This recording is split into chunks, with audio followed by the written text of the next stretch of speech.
After returning from Thanksgiving break, one student at Clyde High School says he's received in-school suspensions for having his nails painted. Our Dan Booth sat down with this student to learn more about this complicated situation. Started to take off my backpack and my teacher goes, "Trevor, can you come with me?" Under the current Clyde High School dress code, boys are not allowed to paint their nails. Clyde senior Trevor Wilkinson says he thinks this policy is sexist and can be offensive to people with different sexual orientations. Ever since I came out, I have been having more issues at Clyde than what I normally would. So I really wasn't surprised that this was a thing.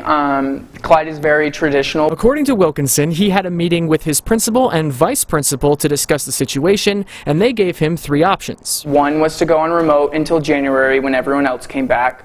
The second was to go home and take it off and enjoy class regularly, or stay in ISS and keep my nails on. And that's exactly what I did and I'm going to do. The Abilene Pride Alliance is urging the Clyde School Board to change this policy because they say policies like this have been seen as discriminatory on the federal level. The current school board and the current administration, they're not responsible for those policies that came about before they were probably even born.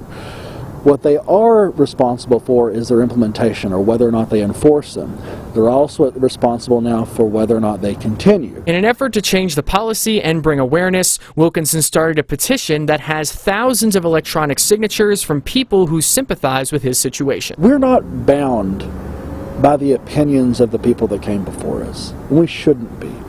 We learn new things every day. It's part of the human experience. It's part of being alive to grow and to change. It is okay to be who you are, and it is okay to express yourself, and it is okay to be you, and you should be you. You should never feel afraid to be yourself. You should never be afraid of what people are going to think, because at the end of the day, the only opinion that matters is yourself. The Clyde Consolidated Independent School District put out a statement addressing the situation, saying they go through a thorough review of the dress code each year, and all parents and students are provided a copy of the dress code before each school year begins. For BigCountryHomepage.com, I'm Dan Booth.